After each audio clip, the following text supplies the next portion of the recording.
महाराष्ट्रातील टॉप 5 महिला उद्योजक.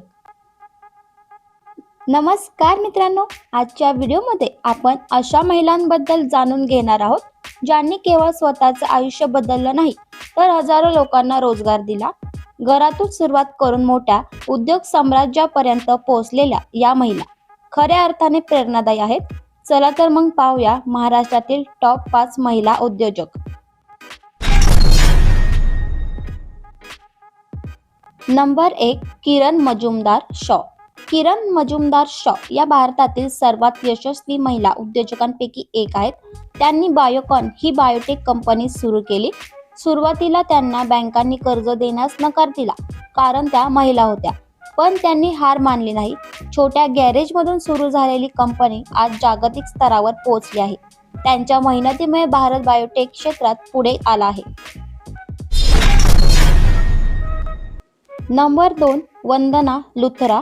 वंदना लुथरा या VLCC या प्रसिद्ध ब्युटी आणि वेलनेस ब्रँडच्या संस्थापक आहेत.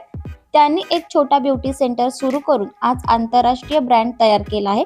त्यांच्या कामामुळे अनेक महिलांना रोजगार मिळाला आहे आणि त्यांनी महिलांना आत्मनिर्भर बनण्याचा मोठा संदेश दिला आहे.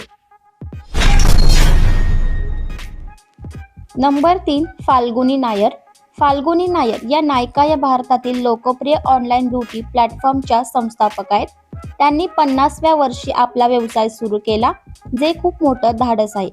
आज नायका ही कोट्यावधींची कंपनी आहे आणि लाखो लोक तिचा वापर करतात. त्यांच्या यशकथेने अनेक महिलांना उशिरा का होईना पण स्वप्न पूर्ण करण्याची प्रेरणा दिली आहे. नंबर 4, अदिती गुप्ता. अदिती गुप्ता यांनी मेन्स्ट्रोपीडिया ही संस्था सुरू केली, जी मासिक पाळीबद्दल जागरूकता निर्माण करते. भारतात हा विषय अजूनही टॅबू मानला जातो, पण त्यांनी शिक्षण आणि माहितीच्या माध्यमातून लाखो मुलींना मदत केली.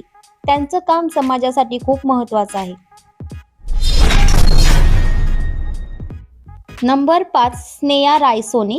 स्नेहा रायसोनी यांनी टपुकी दुकान हा अनोखा गिफ्टिंग ब्रँड सुरू केला. त्यांनी छोट्या स्तरावरून सुरुवात करून आज मोठा ऑनलाईन बिझनेस उभा केला आहे. त्यांच्या क्रिएटिव्ह आयडियांमुळे आज त्यांचा ब्रँड खूप लोकप्रिय झाला आहे. तर मित्रांनो, या होत्या महाराष्ट्र आणि भारतातील काही प्रेरणादायी महिला उद्योजक ज्यांनी सिद्ध केलं की जर जिद्द आणि मेहनत असेल तर काही अशक्य नाही. तुम्हाला यापैकी कोणाची स्टोरी सर्वात जास्त आवडली कमेंटमध्ये नक्की सांगा. व्हिडिओ आवडला असेल तर लाईक करा, शेअर करा आणि सबस्क्राईब करायला विसरू नका. धन्यवाद.